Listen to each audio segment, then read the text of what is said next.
Industrial village جو ہے وہ ایک ایسے علاقے میں جہاں ایک ڈیم بن رہا ہے جو اسپیشلی ڈی ایچ اے اسلام آباد اور اس علاقے کے بینیفٹ کے لیے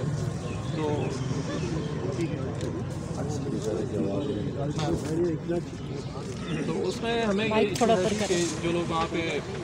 اسپیشلی ہم لوگ جو اس علاقے سے بلانگ کرتے ہیں کہ ڈیم کا کام شروع ہو چکا ہے لیکن ایز آف ناؤ کسی شخص کو کوئی کمپنسیشن نہیں ملی اور ہمیں لاہور ہائی کورٹ سے ایک اسٹے آرڈر ملا تھا اگینسٹ الیگلٹیز ان ڈیم، لیکن ابھی وہ سپریم کورٹ کی طرف سے وہ اسٹے آرڈر سیٹسفائڈ ہو چکا ہے، لیکن اس کے باوجود لاہور ہائی کورٹ کا وہ ورڈکٹ جس میں ایسے وہ ریلیف دیا گیا تھا لوگوں کو کہ ان کے لیے کرنٹ مارکیٹ ریٹ پہ آپ ان کو دیں ان کا سارا کچھ کمپنسیشن اور ایوریتھنگ، وہ کچھ بھی نہیں ہے، ابھی تک نہیں ملا سوری۔ اور اسی لیے ہم لوگ یہاں پہ ہیں کہ آپ لوگ چونکہ یہاں پہ عوامی ورکرز پارٹی کے پلیٹ فارم سے یا آپ لوگ چونکہ عوامی ورکرز پارٹی کے پلیٹ فارم سے یہاں پہ ہیں جو لینڈ ایکوزیشن ایکٹ کے خلاف بول رہے ہیں، تو میں بھی اس لیے آیا ہوں یہاں پہ کہ ان لوگوں کی آواز بھی یہاں آئے جو لوگ موسٹلی وائس لیس ہیں اور they don't have any access to media,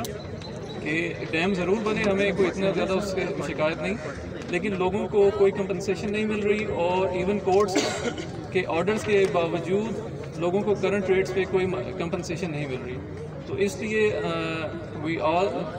on behalf of those people we seek your support کہ آپ لوگ اس مسئلے کے بارے میں آواز اٹھائیں، کیونکہ آپ لوگ اس کے بینیفیشریز ہوں گے اور وہ لوگ جن تقریباً 300 سے 400 ہاؤس ہولڈز ہیں جن کو کوئی کمپنسیشن نہیں مل رہی وہ اس کے ڈائریکٹ افیکٹیوز ہیں۔ سو دیٹس وائی آپ لوگوں کی سپورٹ سر چاہیے ہمیں۔ Thank you so much.